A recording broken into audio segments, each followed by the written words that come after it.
Hello, everyone, and welcome to the third episode of Forthright's series on cyber hygiene. I'm Kristen from Forthright, and we're happy to have all of you who are back and welcome anyone if this is your first time listening in. Please feel free to use the chat for any questions during the next 20 to 30 minutes. If we don't have time to get to your question, we probably won't because we're trying to pack a lot into 30 minutes, but we will definitely follow up with you via email after the webinar is over. And then before we jump into cybersecurity, I'd just like to do a quick plug for our monthly newsletter. We're having a prize raffle for an Echo Pop. So all you have to do to enter the raffle is subscribe to our newsletter. It only comes out once a month. We don't try to bombard you with emails. There's a QR code you can use to get to the page where you subscribe to the newsletter. The URL is also there, and I will put the URL in the chat. So for now, I'm going to hand it over to Steve. Kristen, hello everyone. I hope you guys are having a fantastic week. I'm Steve Zoberg, one of the founders at Forthright, and I'm very excited to kick off and continue with this new series focused on cyber-related topics. These episodes are going to air twice a month. We're going to try to stay laser focused on one topic per session. And I want to welcome all the new first timers to the series. We keep on seeing the list grow, which is fantastic. Thank you for joining us. And I'll start with why are we doing this real quick. Let's face it, we're all exposed to cyber threats every day. We often hear about breaches, and as professionals and as individuals, we're constantly looking to learn more about the current threats and the strategies that we can use to protect ourselves and the organizations that we work for. Unfortunately, I'm going to be the bearer of bad news. There is no magic bullet or magic tool that can protect us and eliminate this risk. So what we have to do is stay vigilant, because cyber threats and how and what they're targeting continues to evolve. And at the end of the day, it becomes a complicated battle, right, to keep your data and your identity safe. And this is why our general philosophy is not to rely on tools alone, but instead it's centered around leveraging a framework. So over the course of this series, we're going to show you why tools are not enough. We're going to also show you how Forthright's helped many of our clients not only protect themselves, but also even identify breaches as they're happening so they can be stopped in their tracks. Even though the average breach isn't detected for over 200 days, you don't have to be part of that statistic. So, that's a long time. That's a long time for a bad actor to be lurking around in your system for 200 days or more and have access to your data and everything that's going on there. And when you look at last year's, the number of publicly reported data breaches, it increased by 78%. So this is why we're all attending a series like this, a cyber series. It's important for all of us. All right, so how do we form a strategy around addressing these threats? We at Forthright believe that it starts with each of you and a solid framework that we can adopt. And again, not just tools. They play a very important part, but we'll get to that at some point in the future. And we know this, by the way, because we have decades of experience. We know this because Forthright meets with many clients each month, and through our various conversations, we learn about their real life challenges and, unfortunately, their breaches. And we know this from firsthand knowledge that we gain because we can see these strategies that are actually effective in the field, and just as important, the ones that are not. So having a solid understanding of the current trends and their effective impact allows us to leverage modern cybersecurity frameworks to better protect ourselves and our community. And at the end of the day, our goal here is to share with you what we've learned and what Forthright does to successfully protect our client ecosystem. And we're hoping that all of you can take away some of these lessons. And we're not alone, by the way. The FBI does its best to provide guidance to businesses. And based on all this intelligence that they collect, they have vast resources. And based on these resources, they consolidate this data, they analyze it, and the analysis that comes out of this drives a detailed list of NIST protocols. And for those of you who don't know, NIST stands for the National Institute of Standards and Technology, and they define their core mission around a very simple focus. They want to help organizations better understand and improve their management of cybersecurity risks, because the strategies that the bad actors are using today have been evolving at such a fast pace. The FBI had to update their NIST protocol. The last time I think was in February of 2024. Now we're on version 2.0, and these protocols were specifically designed to better define and align with today's threats. And then many of the frameworks that are out there are following directly or indirectly the NIST protocol. So it's a good thing to understand as part of our ecosystem. And with that, I want to pause for a minute. Kristen, let's hit up the first poll question.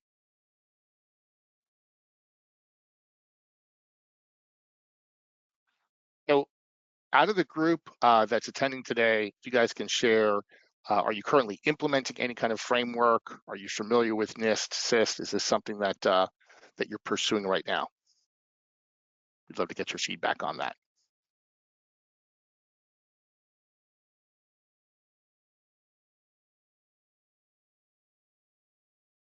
And so when we give you the last moment or two, this brings me full circle to the goal of Forthright Cyber series. We want to share our knowledge. We want to share our wealth of experience. We want to share our real world examples with as many people as possible through this series. And we want to share with you how you can fight back and tilt the odds in your favor. So we've decided to use this forum as a way to drive thought leadership in our community and to do so in a quick fire style, so that way you can join us twice a month, 20 to 30 minutes, and you get back to your day. But each time you do, hopefully you're learning something new.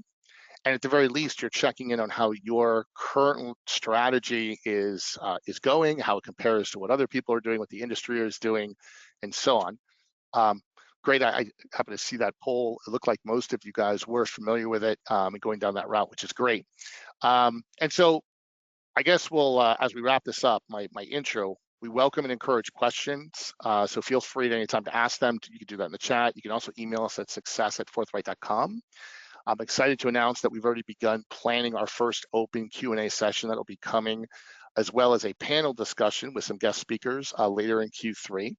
And all of it with the same goal, and that is to provide information and actionable items that you can take to better understand and improve your cybersecurity posture. Hit the next slide, please. If you've missed last episode, I encourage you to go to success.forthright.com/cyber series and click on the episode that you missed. On the registration page, you'll find a link to the recording so you can rewatch any of our past sessions on demand. And that way, if you missed it or if you just want to watch it again because it's fantastic listening to Heath, you can do that. So the last time we covered what is cyber hygiene. Today we're going to jump right into the deep end and we're going to discuss the steps that you can take to implement cyber hygiene. So to take us on this journey, I'm going to introduce our awesome and entertaining host, Forthright's Chief Information Security Officer, Heath Geeson. Heath, thank you for sharing your time with us and hosting these sessions with me. Let's jump right into the next conversation in this series around what are the steps that people can take to implement cyber hygiene. Thanks, Steve. You know, I wanted to kind of address what my goal was with bringing this series together, and to talk about cyber hygiene to an audience that's not necessarily security or technical people. Now, if you are security or technical people, I hope that you still get some stuff out of it, and you probably should. But properly implementing cyber hygiene is a team sport in an organization, and truthfully, it is much a business operations issue as much, if not more, than a technical issue. It's about putting the right company policies in place and then ensuring the process and work steps followed by the company are in alignment with those policies. So in the first episode, like Steve mentioned earlier, I talked about what we need to pay attention to in cyber hygiene, what we need to know about it. Second episode, we kind of went, what is cyber hygiene? Why do we need it? What is cyber hygiene? And if you haven't seen those episodes, I encourage you to go watch them. They'll give you the context to kind of set the stage for the information in today's episode. You can just go to success.forthright.com/cyber series. The link is at the bottom of our slide presentation. So in case you missed it while we've said it there a couple times, you can always grab it from right there. And as we go into this episode, we're going to start talking about the steps and the mechanics to go through to really implement cyber hygiene in an organization and where you can get the information you need to support that effort. In the next episode, we're going to dive into how to continue that cyber hygiene journey and keep your program going.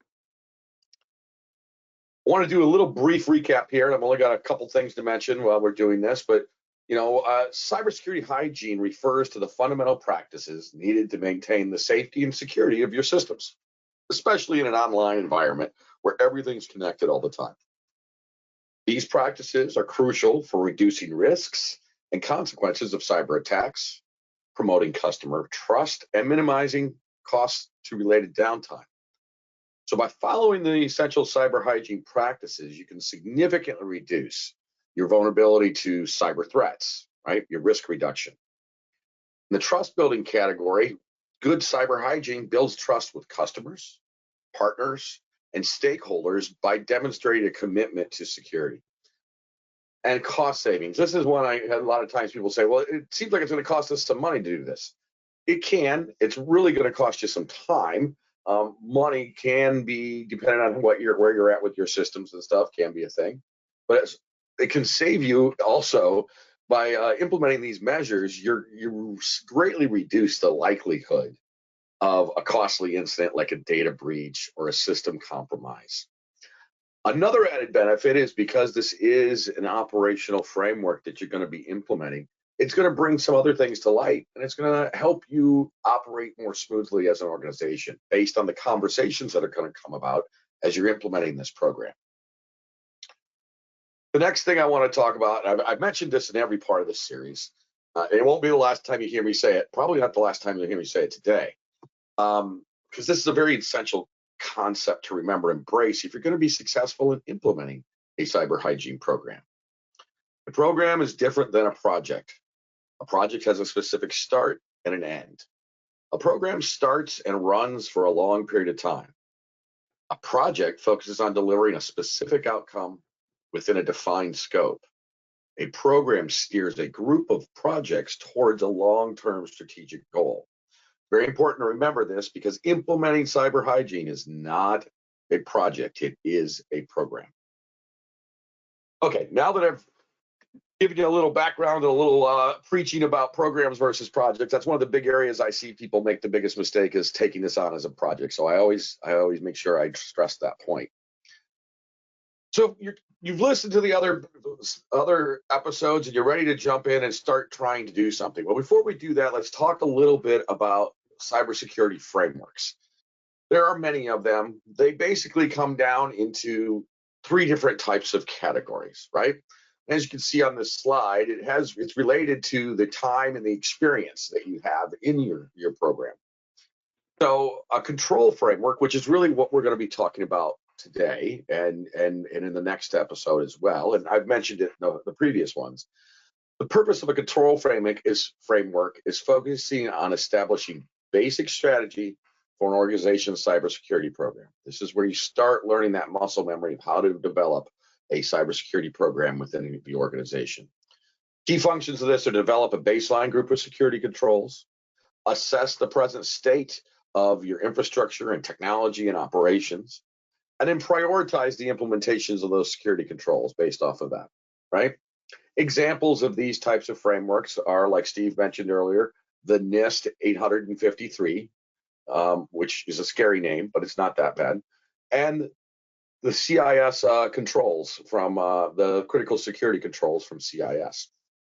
I'm going to talk more about that because that's really what I'm going to focus on the example of how you can build your own program. As you mature, you're going to move into more of a program type framework where it really evaluates the maturity of your program and then starts giving you some industry comparisons with other companies in your industry and where you stand. Examples of this are ISO 27001, and again, the NIST step up to the cybersecurity framework that they have. Next, we have risk frameworks, right? And this is a ways down the road. You've got to have a pretty mature program before risk frameworks really start to come into play. Not saying that we won't use risk as something in the beginning, but it really focus more on just minimizing risk instead of some of the basics, right? So they help you prioritize all of your security activities, and help ensure that you have effective management of those activities. These will determine how to best manage a mature program effectively, and it will prioritize those security efforts based more on this risk assessment side of things than the essential things you need to be doing. This is useful for ensuring alignment with like your organizational goals or maybe your stakeholders' needs or both. So you've heard us mention this several times today, and I've mentioned it several times in the past. The Center for Internet Security has developed a set of 18 controls called the critical security controls. And they break these down into 3 different sets of groups. Now, I personally think this is a really good framework for anyone who's getting started because of the way they break this down into these 3 groups called implementation groups or IG groups. And when you're just starting out, really to tackle the basics or the essential cyber hygiene topics that you need to be handling, it's always start with IG1 or implementation group 1. This helps organizations deal with the operational complexities. And in IG2, it gets more into those operational complexities. And IG3 focuses more on protecting your organization from sophisticated attacks. It's generally most of the IG3 things are going to apply to larger organizations or organizations that have a very low tolerance for risk, right? That said, it is possible that as your security program matures, you may end up and you will end up working with some of the safeguards from both IG2 and IG3. But right now, we're just going to focus on those safeguards in IG1. So I mentioned that there's 18 critical controls in the CIS framework, right? Each control covers a very specific area, and each control is linked to safeguards in each one of those implementation groups, IG1, IG2, and IG3. This makes it possible to progress through the different groups as your program matures. And to explain this a little better, let's take a little deeper look at Control 1 here. So we can see here on Control 1, this covers 5 safeguards. And we're going to talk about what those exactly are here in a minute. But of those 5 safeguards, 2 of them are in Implementation Group 2. 4 are in, Implementation Group 1.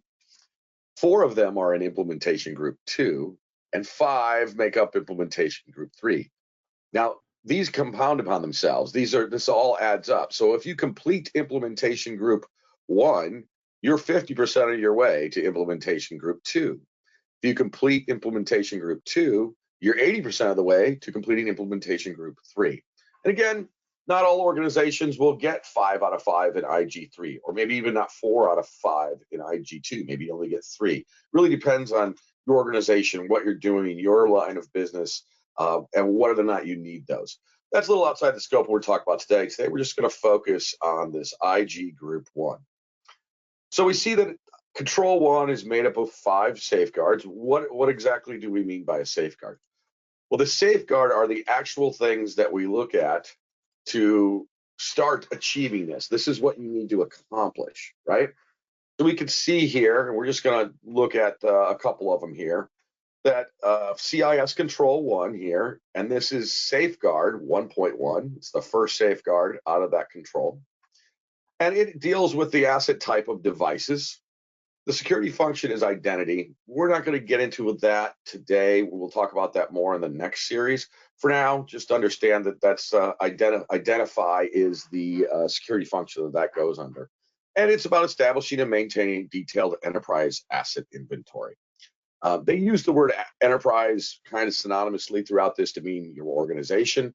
Don't get too hung up on the fact that it says enterprise, because this could apply to a small, medium business, a medium enterprise, a large enterprise, all the same.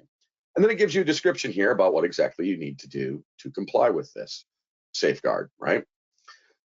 Same thing here on the second one. This is 1.2 because it's the second one. It's also asset type as devices, and its security function is respond. And again, we'll get into that more in the next series or the next episode. And it's about addressing unauthorized assets. So once you've gathered your asset inventory, you know what you should have being used in your organization. Now you need to address unauthorized assets. Are we going to block them? Are we going to bring them in and make them an authorized asset, right? So these are things that the control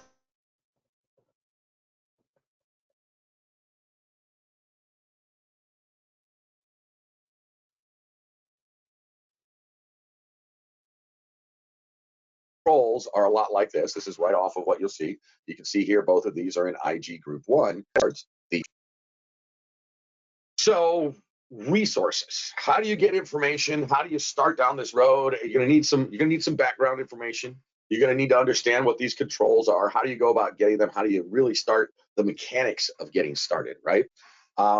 First, there is a handout that's available to you in this webinar that's got all of the links I'm going to show in here and all the things I'm going to talk about There's links to it in there, as well as I'm going to show you a couple different web pages here in a minute as we go through this.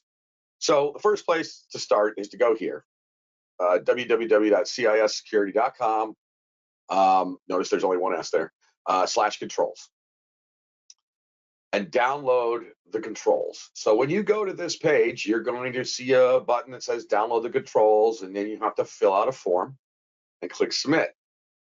It's going to take probably about somewhere between 5 to 20 minutes, depending on how many people are trying to do this at one time and how busy their systems are.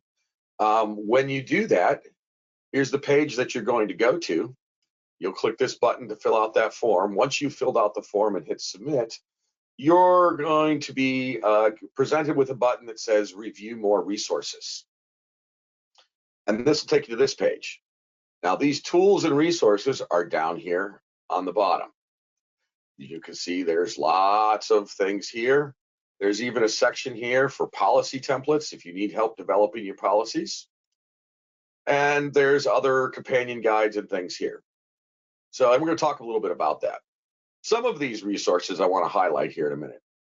Once you receive your email, you'll click the button in it. The email you receive will look a lot like this one right here. You'll click the download CIS button, and it'll take you to a page here where you'll be able to download the PDF or the Excel or both. I highly recommend downloading both. They both have value and present the information in a slightly different way. The PDF is a great resource. It has more information in it, guiding you about what you should do, what does the language of the control mean, that type of stuff. Whereas the Excel file is going to be a little bit more direct and just those line items like I showed you on that last slide. If you're curious, this is what the PDF will look like. There's a lot of language here, a table of contents. And then we'll come down here. I just want to get down here to acronyms. We love our acronyms. About what does the control mean? So here we're going to get here to critical controls, and here it is, an overview, why this is critical, why you need to do this. You may need to help explain this to other people in your organization. Procedures and tools that you can use to accomplish this. Links to other guides and other things that'll help you on your journey to get these controls completed. And it goes through every control that way, and it breaks out all of the safeguards for each one of the controls. So I highly recommend you do that and get yourself familiar with that stuff, right? Now on that view related resources page that you'll be taken to after you fill out that form, there's several resources there I think you should pay attention to. And I believe there's a link in the handout that'll take you directly to this page so you don't have to fill out the form every time to get there. It'll take you directly to that related resources page. One of the things there is a ransomware business impact analysis tool. This will help you evaluate your organization's likelihood of experiencing a ransomware attack and its potential impacts. It applies scores from ransomware-related safeguards to estimated enterprises' likelihood of being affected by that attack, right? The next one I want to point out is the risk assessment method. Now, both of these that I'm talking about here are optional. These aren't things you have to do. But a lot of times you need to do that to validate and justify why you're putting the time and effort into developing this program, right?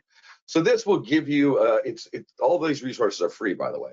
This will give you an information risk assessment method or methodology that really helps you implement and assess your security posture against these controls.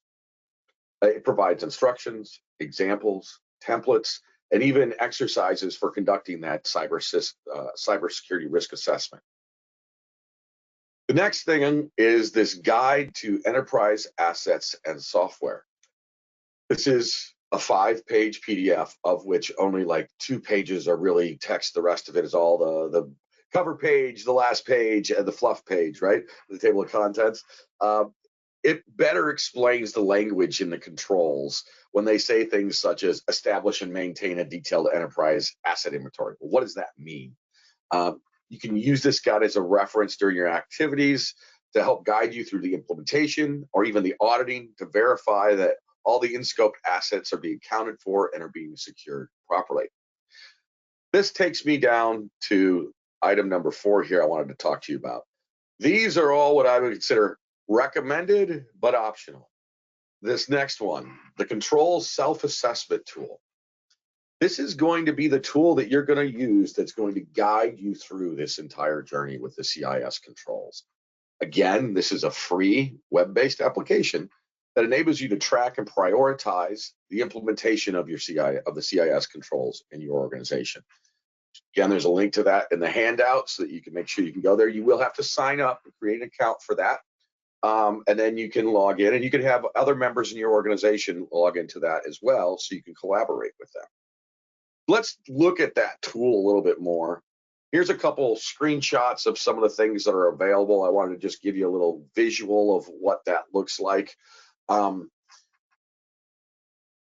Before CIS made this available, people would usually have to spend a pretty good deal of money to get an application that works anything close to like this one does.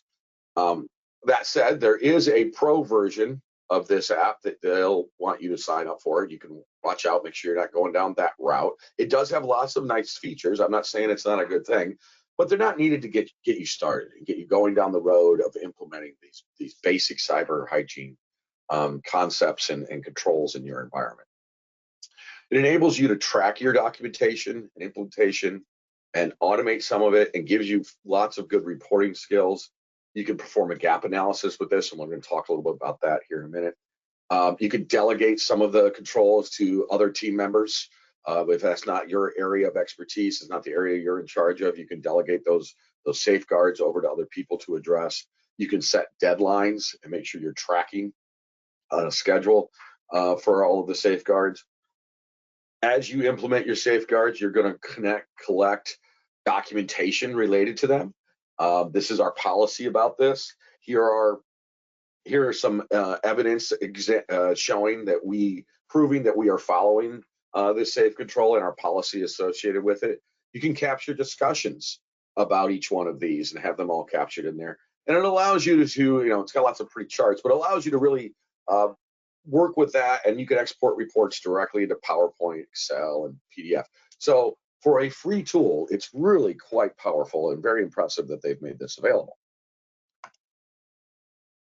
So when you log into the self-assessment tool here, you're going to have the ability, you're going to see all of the controls across all the implementation groups. I recommend you do a little filter. You can just filter it real quickly to see only IG Group 1, and then start looking at the controls that really apply to you. As you start doing this, the first thing I recommend that you do is focus here on this policy defined field, right? We're going to use that to really develop our first gap assessment of where we're at and so we know where we need to go, right? Now, this is going to ask you some questions like, do you have a policy, not have a policy? And I'll show you what the options are for that in a minute. But most every organization does have some policies, even if you're not aware of it. For example, almost everybody has a personnel manual or employee manual. In that manual, you probably have an acceptable use policy laid out for your employees. And that policy may satisfy the requirement of several of the safeguards. So let's take a look at what our options are as we go through and set this policy defined field here for everybody. So these are the drop-down options for that. Do you have no policy? You have an informal policy, right? Maybe we don't have anything written, but we all know what the company policy is on following that. Do you have a partially written policy, a written policy, an approved written policy, or is this control just not applicable to your organization? Now, in IG1, in that first implementation group, you should probably have very few that are set to not applicable. But as you go through this, just honestly, quickly fill this out for all the 56 safeguards that are in the IG1. Shouldn't take you more than an hour, maybe two, to go through this and be able to give yourself a baseline and be able to look and go, okay, now we know which controls we really need to focus on, what policies we need to focus on, and where we need to go. So let me recap all of that, because that was a lot of information I just dumped on everybody very, very quickly. So download the CIS controls. Make sure you're getting version 8. It is in its version 8 is the latest one. So that gives you a little bit more understanding of how much history and development goes into this. These have matured through 8 different generations over the years.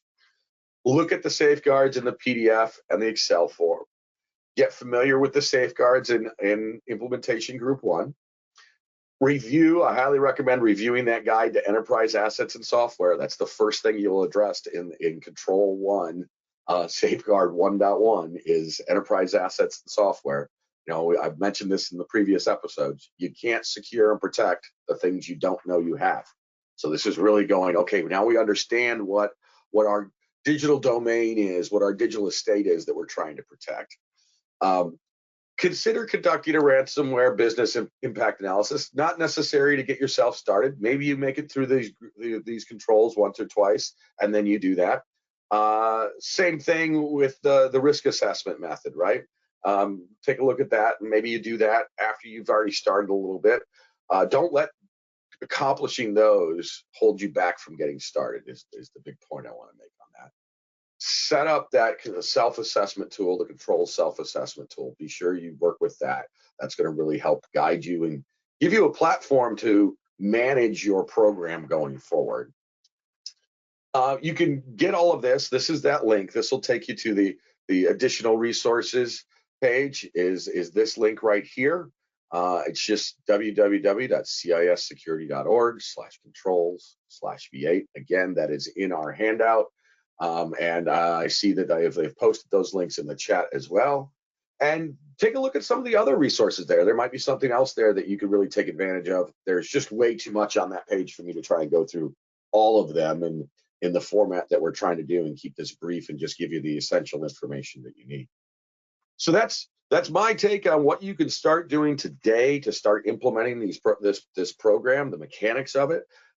In the next episode, we're really going to talk about how to make sure as you build this program that you do it in such a way that it's sustainable for the long journey. This is a journey. It's not a destination. One step at a time, and really just keeping on top of the program and keeping the program running. That said, I will hand this back over to Steve. Thank you, Steve, for working with me and hosting this presentation with me. Thank you, Heath. A couple of housekeeping items. I thought that was another great presentation, by the way. Hopefully this has driven some value to the people that have joined us. And I feel like it gives a preview of how they can get started. And these are definitely things that are well laid out, but will take some time and focus, but it's all available for you. And we're going to continue to walk you through these things that you can do to be part of the solution. I want to thank all of you for joining us today. And Heath, thank you for rocking that presentation once again. Your style takes some very serious and complex topics, and it makes it a little easier for us to digest and understand, those of us that are not completely focused and security experts. There's a lot of great content that was covered today. And I know this is only the first half. Our next episode, as Heath talked about in the cyber hygiene journey, we're going to learn how to keep it sustainable. It's a very important effort to keep progressing forward at whatever pace that you can. So make sure that you don't miss the next episode in our series. And while we're waiting for the next episode, for those of you who joined us today and you might need some help, or maybe you want to deep dive in something that you learned today or some other area, if you do, and you don't want to wait, don't hesitate to reach out to us. You can send us a note at success@forthright.com. We'd be happy to schedule a private one-on-one call with you if you feel that would be beneficial, or send us your questions and we'll try to incorporate that into our next conversation. Before we break today, I wanted to ask one more poll question around something that's been gaining a lot of popularity, and I want to explain what this poll is about before you answer it or while it's up there. Have you ever wondered if whatever your current cyber technology and strategy that you have in place today is actually effective?